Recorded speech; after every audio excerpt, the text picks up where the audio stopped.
Who has the nerve to sit through some more of these crazy street stories?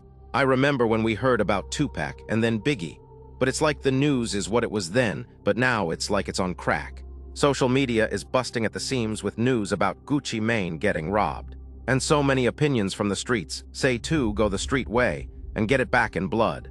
Pun intended. So many celebrity rappers are disappointed with Gucci Mane because they think that he is not staying true to his original persona of a street boss, who is not persuaded to deal with the authorities or police or snitch in any type of way, and become an informant to information privy only to those that were in the incident. So it is unlike the character that the public has grown to highly respect in Gucci Mane too.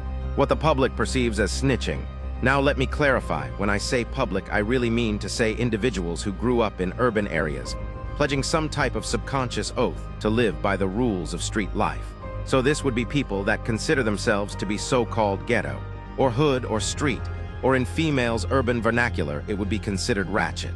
But this is the world that we live in now, with social media going haywire and becoming some type of morbid monstrosity, which is a faint version of what it used to be. Now it is on steroids with crack and meth and lean and Coca-Cola and Pepsi. LOL, just kidding, but you get my drift. There's J. Prince Jr. and the incident with one of NBA young boy's friend's name, NBA Ben 10, getting shot by a cat named All-Star Jr., whose popularity has grown, I'd say, within the last 4 days, as the story goes that J. Prince Jr. allegedly coerced NBA Ben 10, who is one of NBA young boy's closest friends, into aggressively approaching All-Star Jr. Now reports say that All-Star Jr. was ambushed by about 10 guys along with NBA Ben 10, who was apparently pew-pewed pow-powed by something brandished.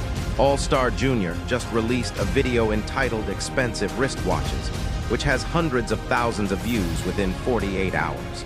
The streets always love an underdog victory story, and this is exactly what this is, but not so good for the J. Prince family, because some say that allegedly J. Prince Sr. is not so happy with J. Prince Jr. and all of the negative spotlight, negative publicity in the wake of the untimely demise of Takeoff from the Migos. There is a black cloud that is continually over the head of J. Prince Jr., so it's almost like there is some type of J. Prince family curse. Is this a thing, or is it just terrible decisions made in the wake of the ego of a man, dealing with living in the shadow of his extremely godfather, persona acting father in J. Prince Sr., that J. Prince Jr. doesn't know how to quite live up to those expectations of being such a ruthless boss in this new generation of everybody, is a second away from crashing out type of want-to-be killer, until it's time to snitch to the police-ass thugs. Now back to Gucci Mane, who is in my opinion a travesty of the culture of rap, which is violent now. It wasn't originally, but it is now very violent. And the lifestyle of the poor cutthroat drug-induced hoodlum on the block, who is forced to keep it real with the silent code of no snitching does. Grow older and more wiser to the pursuits of the world and the growth of the human spirit, mind, and body, to the point of rubbing elbows with millionaires, usually not of the same demographic, community, ethnicity, that he may be, that would call the police in the heartbeat if somebody just so happened to rob them. And so Gucci Mane is operating in the mindset of a music mogul, and not the money-hungry thug on the street who sold drugs to get that business started. If Gucci Mane was still on the street, maybe he would have got it back in blood.